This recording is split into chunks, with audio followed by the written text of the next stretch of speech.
दोस्तों इस वीडियो में आप सभी को बताने जा रहे हैं 10वीं कक्षा के संस्कृत का ऐसा इम्पोर्टेंट वीवीआई सबेटी क्वेश्चन जो कि आपके मैट्रिक बोर्ड परीक्षा 2023 में 100% पूछे जाएंगे।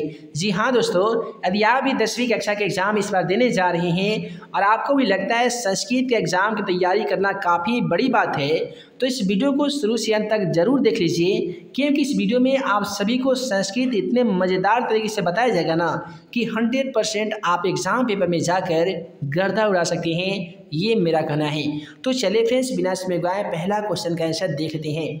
देखिए यहाँ पे पहला सवाल, क्वेश्चन नंबर हम लोग 8 से शुरुआत करेंगे, क्योंकि 1 से लेकर 8 तक के सभी क्वेश्चन का सलूशन पिछले वाले वीडियो लेक्चर में हम लोग कर चुके हैं। नहीं देखेंगे तो चैनल के कमेंट सेक्शन में जाकर देख सकते हैं, या इसी वीडियो के डिस्क्रिप्शन बॉक्स में उसका लिंक दे दिया जाएगा, वहाँ से इस वीडियो को आप देख सकते हैं।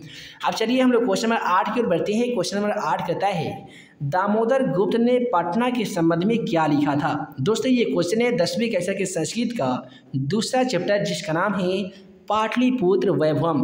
तो इस चैप्टर में कवि दामोदर गुप्त के अनुसार पाटलिपुत्र यानी पटना महानगर पृथ्वी पर सबसे बड़े नगरों में श्रेष्ठ है। यानी इस पाठ्य पुस्तक 10वीं कक्षा के संस्कृत के दूसरे चैप्टर पाटलिपुत्र वैभवम में दामोदर गुप्त कहते हैं कि पाटलिपुत्र यानी जो पटना जो नगर है ना, पृथ्वी पर बसे हुए जितने भी महानगर हैं उनमें सबसे श्रेष्ठ है।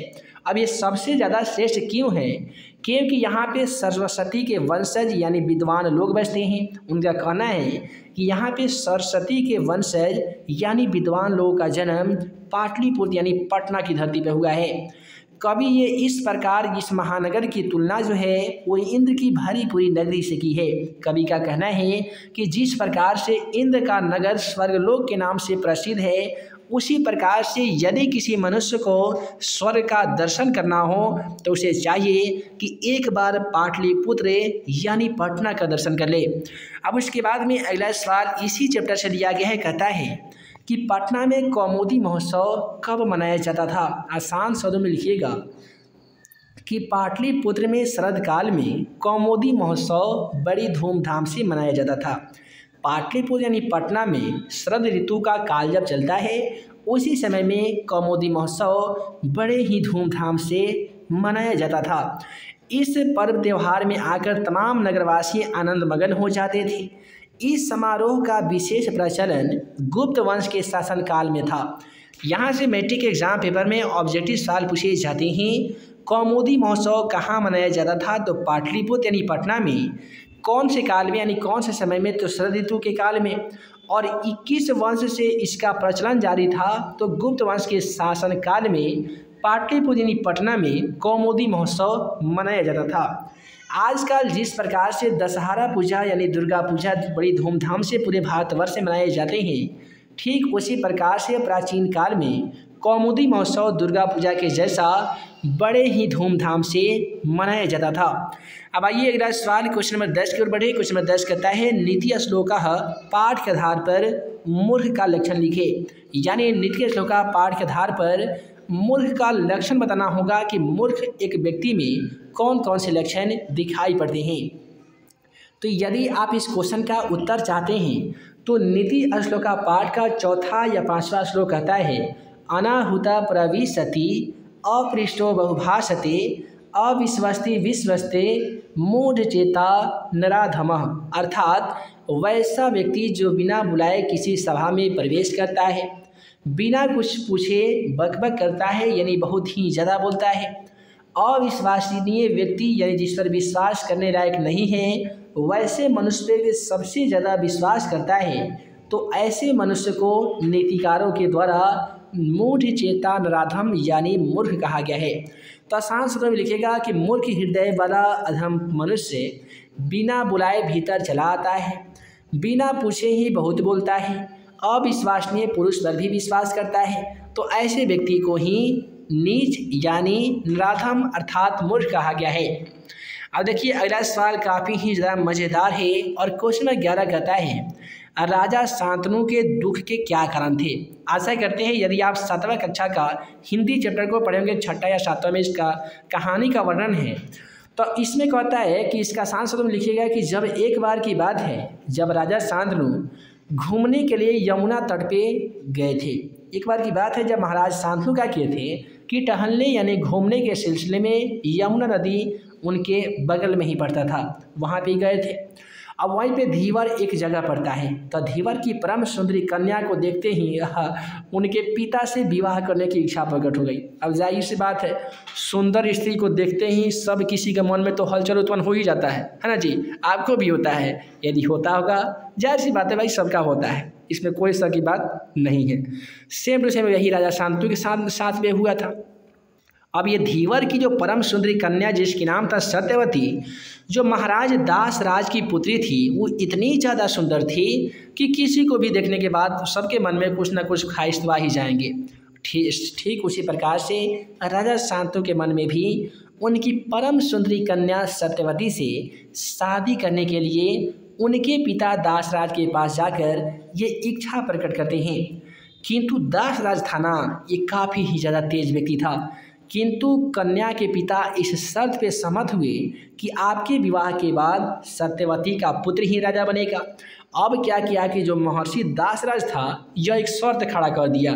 कौन सा शर्त था? तो कहा था कि ठीक है, हम अपने पुत्री सत्यवती का विवाह आपके साथ तो कर देंगे, लेकिन हमारी एक शर्त है। महाराज शांतनु तो इतने प्यार में पागल हो गए थे कि उनका कहना था कि महाराज, हम सत्यवती को पाने के लिए कुछ भी कर देंगे। आजकल के जिस प्रकार से लड़के अपने गर्लफ्रेंड के प्यार में कहते हैं ना जी, हम कुछ भी कर सकते हैं, ठीक उसी प्रकार से महाराज शांतनु भी कहते हैं कि हम इस सत्यवती को पाने के लिए कुछ भी कर सकते हैं। आप बताइए महाराज, आपका क्या शर्त है? तो ये दासराज कहते हैं कि हमारा यही शर्त है कि शादी के बाद हमारी पुत्री यानी सत्यवती से जो भी उत्पन्न पुत्र होगा, वही पुत्र आपके साम्राज्य का अगला राजा बनेगा। ये बात जैसे ही महाराज शांतनु के पास पहुंचती है, महाराज शांतनु मौन हो जाते हैं, यानी उन्हें लगता है करंट के जैसा लग जाता है। क्यों लगता है? क्योंकि महाराज शांतनु के पास ऑलरेडी देवव्रत, जिसका नाम आगे चल के भीष्म पितामह पड़ा, वो भीष्म नामक युवक उनके पास ऑलरेडी पहले से था, जिनमें राजा बनने के सारे गुण मौजूद थे। तो उनके ध्यान में एक बैग ऐसा आ गया कि देवव्रत के कारण राजा शांतनु कन्या से पिता के शर्त नहीं मानने के कारण वे उदास हो गए थे। बाद में उनके मन में उदासी छा गया कि हम देवव्रत यानी भीष्म को रहते भी इस कन्या से उत्पन्न पुत्र को भला राजा कैसे बना सकते हैं, और नहीं बनाएंगे तो जाहिर सी बात है इनकी पुत्री से हम शादी नहीं कर पाएंगे। तो यही सब बातों को लेकर वो मन ही मन काफ़ी ही ज़्यादा उदास थे, और यही उनका दुख का कारण था। बाद में जैसे ही देवव्रत यानी भीष्म पितामह को मालूम चलता है इस बात को, तो अपने पिता की सुख शांति और खुशी खैरियत के लिए भीष्म पितामह कहते हैं कि हम तीनों लोगों का साक्ष्य रखते हुए ये कहना चाहते हैं कि सूर्य भले ही अपने रोशनी और अपनी तपिश को त्याग सकती है, जल अपने अस्तित्व को भुला सकता है, आग अपना ज्वलनशीलता को त्याग सकता है, लेकिन मैं भीष्म पितामह ये प्रतिज्ञा लेता हूँ कि मैं आजीवन विवाह नहीं करूँगा, और अपने पिता के सुख शांति और उनकी मन की शांति करने के लिए मैं ये वचन देता हूँ कि मैं आजीवन विवाह नहीं करूँगा। तो अब क्या होता है कि इंद्रलोक से तमाम देवतागण भीष्म पितामह पर फूलों की बारिश कर देते हैं, और इस प्रकार से महाराजा शांतनु की विवाह दासराज की पुत्री सत्यवती से हो जाती है। तो ये कुछ शॉर्ट स्टोरी था जो आप सभी को जानना बेहद जरूरी था। अब चलिए अगला सवाल संस्कारा चैप्टर से लिया गया है, और कहता है संस्कारा पाठ में किस विषय पर चर्चा की गई है। देखिए संस्कारा पाठ में क्या हुआ है कि संस्कारा पाठ में शास्त्रों के माध्यम से सद्गुण को ग्रहण करने की प्रेरणा व्यक्त की गई है।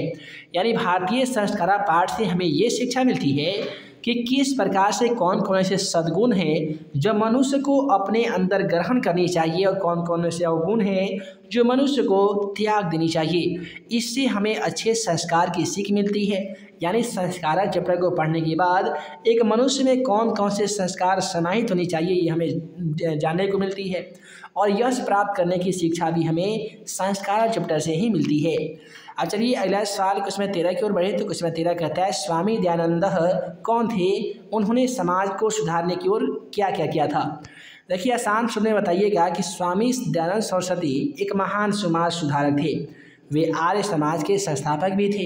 यही से मैट्रिक एग्जाम पेपर में सवाल पूछा गया था कि आर्य समाज के संस्थापक कौन थे, तो बता दीजिएगा स्वामी दयानंद सरस्वती हैं। उसके बाद में लिखिएगा कि उन्होंने मध्यकाल में भारत में फैल रहे छुआछूत, अशिक्षा, जाति भेदभाव, आडंबर जैसे तमाम कुरीतियों को दूर करने के लिए लोगों में जागरूकता पैदा की। यानी जब उस समय मध्यकाल भारत में बहुत सारे ऐसे आडंबर फैले हुए थे, छुआछूत, जाति भेदभाव और शिक्षा का दौर चल रहा था। एक लोग दूसरे लोगों को अपने से हीन मानने लग रहे थे। एक ब्राह्मण कुल के अलावा कोई बड़े बड़े जैसे लोग थे, उनके पास शिक्षा का पूरे छूट था। नीच जाति के लोगों को शिक्षा पाने का भी अधिकार नहीं था, है ना जी। तो इस प्रकार से मध्यकाल भारत में बहुत सारे ऐसे छुआछूत वाले सिस्टम चल रहे थे। तो इन सभी कुरीतियों को दूर करने के लिए लोगों में जागरूकता पैदा करना, उनको अपने सिद्धांतों का संकलन करने के लिए एक सत्यार्थ प्रकाश नामक ग्रंथ के भी उन्होंने रचना किया था। और अपने सिद्धांत को प्रचार करने के लिए आर्य समाज नामक सिद्धांत की इन्होंने स्थापना किया था। यहीं से मैट्रिक एग्जाम पेपर सवाल पूछा गया था कि आर्य समाज के संस्थापक कौन थे, तो याद रखिएगा स्वामी दयानंद सरस्वती जी हैं। अब अगला सवाल कहता है कि पंचवटी के धार्मिक महत्व का उल्लेख कीजिए। आशा करते हैं कि हर साल की तरह जिस बार भी दशहरा पूजा यानी रामनवमी की पूजा होती है तो उसमें तरह तरह के पंडाल यानी जहाँ पे दशहरा का मेला लगता है वहाँ पे रामायण दिखाया जाता है। उसी रामायण से क्वेश्चन संबंधित है, कहता है कि पंचवटी में धार्मिक महत्व का वर्णन कीजिए। तो देखिए, वनवास गमन काल में भगवान राम, लक्ष्मण और सीता के साथ पंचवटी में निवास किए थे। जब भगवान श्री राम, लक्ष्मण और सीता का जब वनवास काल हुआ था तो वनवास में रहने के उपलक्ष्य भगवान राम, लक्ष्मण और सीता ये तीनों लोग पंचवटी में निवास किए थे, यानी यहाँ पे बहुत अधिक दिनों तक रहे थे। यही वह स्थान था जहाँ पे सीता अधिक दिनों तक सुरक्षित रही थी। यही कारण है कि इस स्थान का जो विशिष्ट जो है वो काफ़ी ही ज़्यादा महत्व बताया गया है। तो दोस्तों, वीडियो लंबी ना हो जिस कारण मैं इस वीडियो को यहीं पे एंड करता हूँ। आशा करते हैं इस वीडियो में जितने भी क्वेश्चन बताए हैं वो आपको समझ में आ गए होंगे। हम जल्द मिलेंगे ऐसे ही 10वीं कक्षा का इंपोर्टेंट क्वेश्चन के वीडियो लेक्चर के साथ। तब तक के लिए यदि आप सभी को वीडियो पसंद आया हो तो वीडियो को लाइक कीजिएगा, अपने दोस्तों में शेयर कीजिएगा। नए होंगे चैनल पर तो चैनल को जरूर सब्सक्राइब कीजिएगा ताकि ऐसे ही आने वाली हर 10वीं कक्षा का वीडियो आप सभी को मिल सके और आप हमारे द्वारा बनाए गए तमाम वीआई क्वेश्चन का वीडियो सबसे पहले देख सकें।